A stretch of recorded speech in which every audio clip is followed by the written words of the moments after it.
ایک دفعہ کا ذکر ہے کہ ایک چھوٹے سے گاؤں میں جیک نام کا ایک لڑکا رہتا تھا۔ جیک اپنی سستی کے لیے جانا جاتا تھا، کیونکہ وہ اپنے والدین کے روزمرہ کے کاموں میں مدد کرنے کے بجائے اپنا زیادہ تر وقت سونے اور کھیل کود میں گزارتا تھا۔ ایک دن جب جیک جنگل میں گھوم رہا تھا تو اسے ایک چھوٹی سی جھونپڑی نظر آئی۔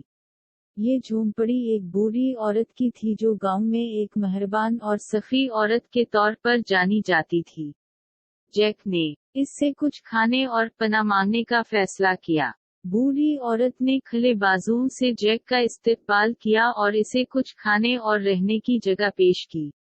جیک اس کی مہربانی کا شکر گزار تھا اور کچھ دن اس کے پاس رہا۔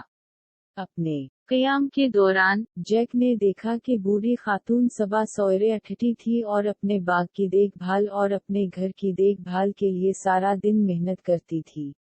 ایک دن جیک نے بوڑھی عورت سے پوچھا کہ وہ ہر روز اتنی محنت کیوں کرتی ہے؟ بوڑھی خاتون نے جواب دیا، میں سخت محنت کرتی ہوں کیونکہ اس سے مجھے مقصد اور تکمیل کا احساس ہوتا ہے۔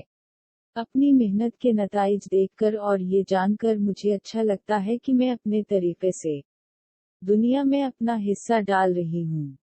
جیک بوڑھی خاتون کے الفاظ سے متاثر ہوا اور اس نے اپنے طریقے بدلنے کا فیصلہ کیا۔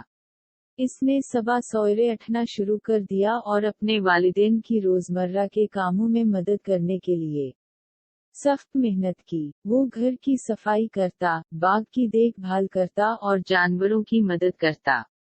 جیک کے والدین اپنے بیٹے میں اس اچانک تبدیلی سے حیران رہ گئے اور اس پر فخر کرنے لگے۔ جیسے جیسے وقت گزرتا گیا، جیک گاؤں میں ایک محنتی اور ذمہ دار نوجوان کے طور پر جانا جانے لگا۔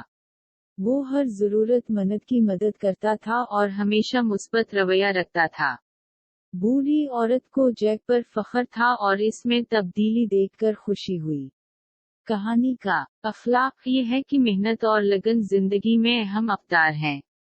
وہ مقصد اور تکمیل کا احساس دلاتے ہیں اور ایک خوش اور کامیاب زندگی گزار سکتے ہیں۔